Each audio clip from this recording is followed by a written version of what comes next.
I don't know whether it'll be asking too much if you can just say a bit of a Hamma Hamma for us.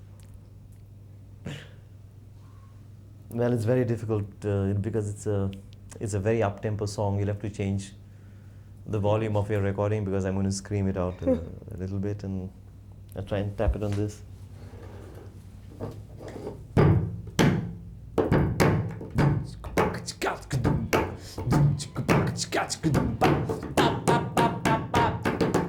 एक हो गए हम और तुम तो उड़ गए निंदेरे और कण की पायल मस्ती में तो कंगन कण के रे हम्मा हम्मा हम्मा हम्मा हम्मा हे हम्मा हम्मा हम्मा हम्मा हम्मा हे हम्मा. Remo, right from the time that you entered the Hindi film industry, you created enough Jalwa, you created a real place for yourself. From Jalwa to Hamma Hamma, how would you describe your journey in the Hindi film scenario? Well, actually, there was no journey because I didn't really. I just entered the film industry and I got out soon after Jalwa. I didn't do anything else in Hindi films in between. I didn't really want to. And it's only now, it's all of a sudden that I've been exposed to more and more things in the Hindi films. And now I'm not. I don't have much against doing anything in Hindi films because in between I have let out all that I wanted to. At the Jalwa time I didn't want to get fully into films because I had too much of my own songs, too many of my own songs which I wanted to bring out. And I did that. I've released 4 or 5 albums of my own. Now I'm very open to doing film work. As far as the music scenario is concerned, over the years, do you feel, right from that time to today, the scenario has changed, there's more acceptance for the music that you would like to give? Oh yes, definitely. It has changed, and how, and I'm just lucky that it's happened during my lifetime, because otherwise I would have been a very frustrated man. Yeah, when I started out, there was no market for original music in English in India. And now there is, and the Hindi film music has improved a lot in quality, in musical quality. Unfortunately, copies, still abound. They abounded at that time. Raj Kapoor copied from a whole lot of Western tunes. And it's abounding today when people are still copying from Western tunes. But the quality of the music has improved a lot. Whatever original songs come out are really good in Hindi films now. Excuse me. Rolling? Okay. Remo, I remember right from the time that you entered the Hindi film industry, you created a lot of Jalwa with your Jalwa numbers. How was it working at that time? That scenario was very different as it is today. Yes, it was very different. It was different in one way, and it wasn't really different. It was, music has technically improved a whole lot in India in the meantime. But the mentality of copying existed then, and the mentality of copying exists now. But the songs which are original, which are of a much higher, tactical music quality today. Let's say your Jalwa numbers and your Hamma Hamma today. What kind of satisfaction did you get there at that time, and what kind of satisfaction have you got now with your Hamma Hamma? Did they live? Did Jalwa's number? Did they live up to your expectations? I did only the Jalwa song. Well, of course, it lived up to my expectation because I did the whole thing, the composing, recording, the works, and I only let out a song after I'm fully satisfied with it. Oh, you mean did the reaction live up to my expectations? Oh yes, I think beyond any of my expectations, because I was into releasing my own songs in English at that time, and then suddenly I do this one Hindi film song, and I realized the power of the Hindi film as a media, because all of a sudden with that one song, more people in the country knew about me than they knew with my 3 previous albums which were in English. But still I resisted the temptation of getting into Hindi films because I felt that I still had a lot of my own songs to get off my chest.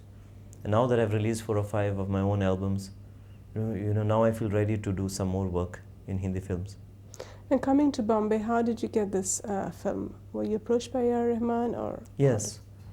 I happened to meet him at an award function in Delhi, And I had been a fan of his already from before because I'd heard a couple of his albums, and I said, you know, man, if there's a music director in India, you know, who's a genius and who's really original, is this man. And before him, or even today, you know, there is Raja, and both of them are from the south. And so when I met him, I was, you know, really thrilled. I mean, very seldom do I get this reaction of going up to another musician and, you know, shaking his hand and saying, I respect your work. And I did that. And then he came down to Goa about a month later, and he came over and we talked music, and we just, you know, hung around in the studio comparing notes, you know, between my studio and his. And then a few weeks later, there was a call from him asking me to do this song for him. I said, fine.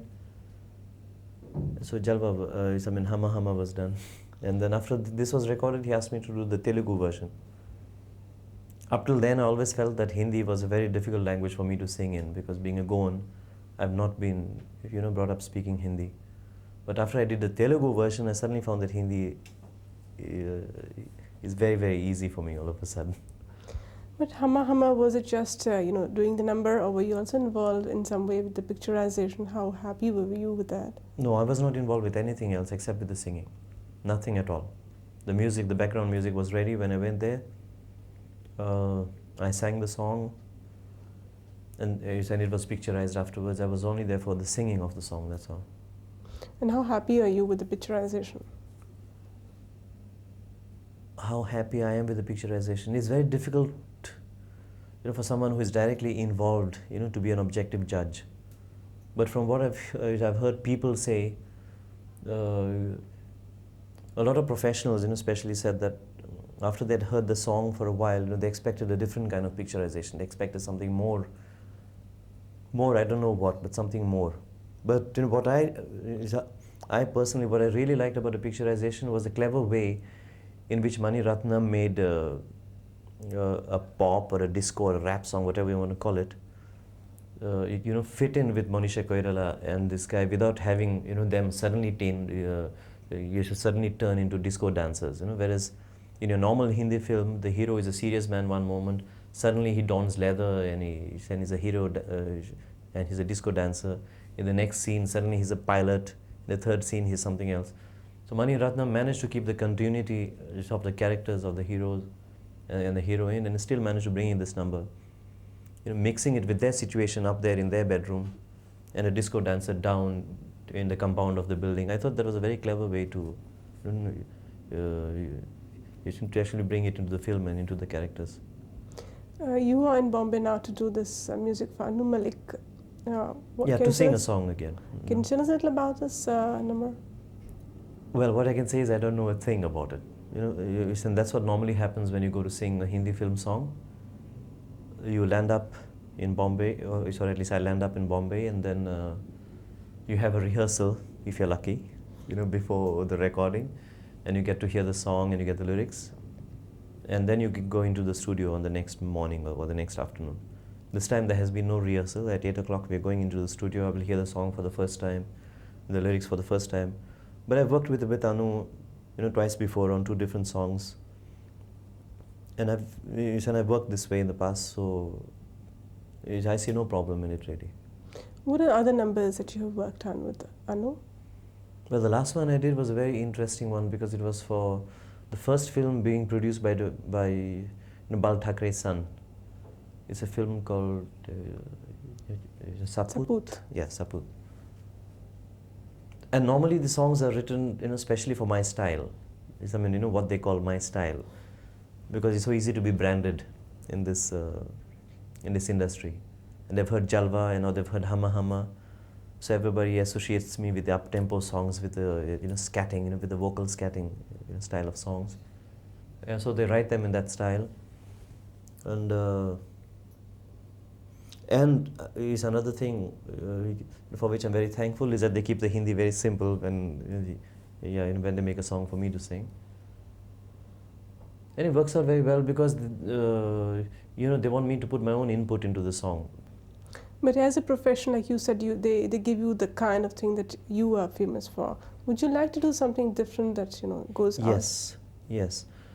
And what I would really like to do in Hindi films is to do songs, you know, fully on my own.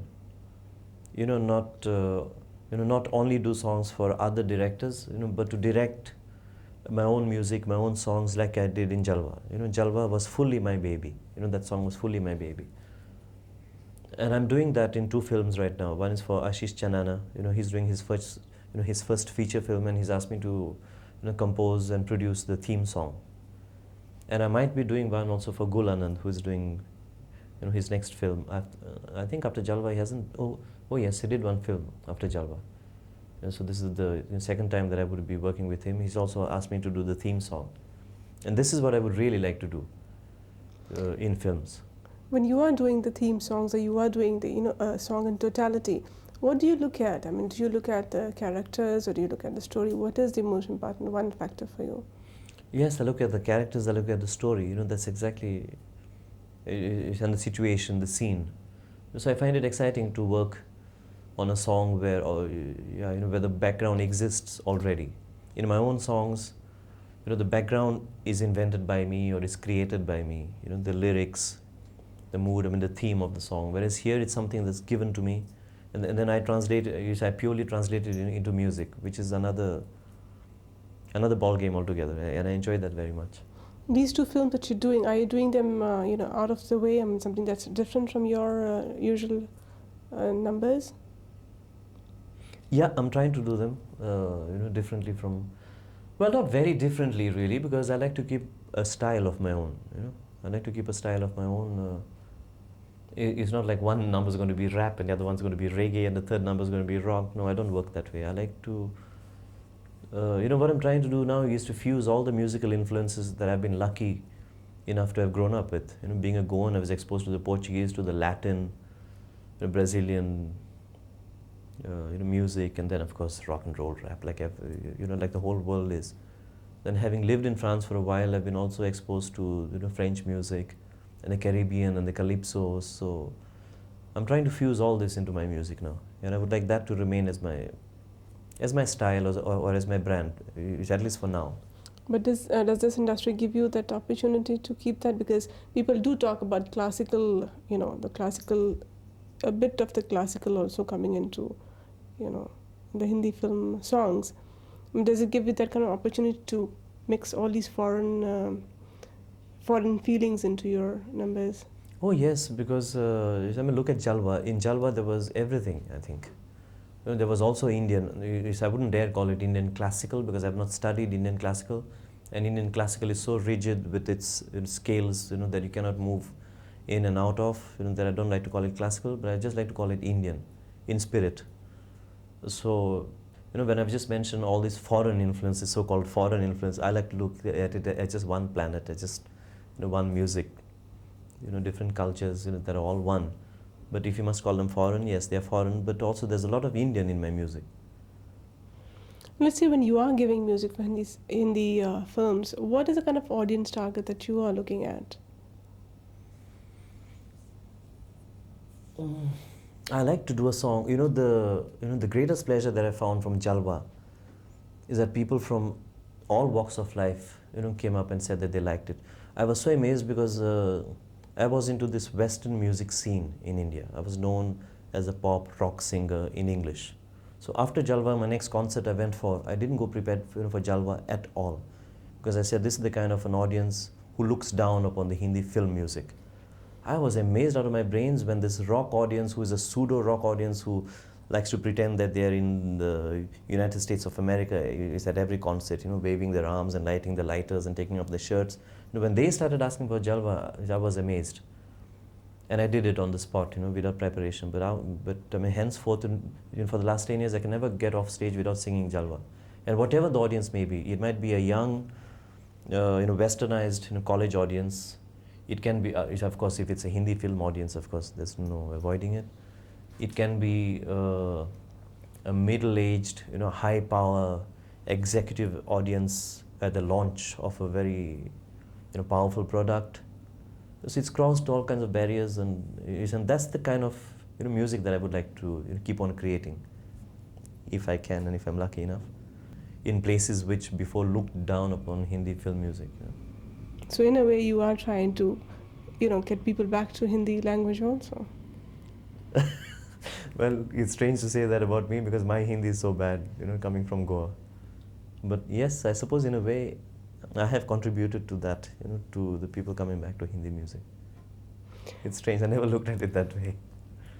Now, with the Hamma Hamma and actually with the film Bombay, which created so much controversy, and I'm sure you must have read the paper yesterday about that Yeah. false report about Yeah. Manisha. Yeah. How do you feel? Do you in any way feel insecure about any such thing happening to you? Or Until I read the word advertisement in that article yesterday, I started thinking, my God, what's happening?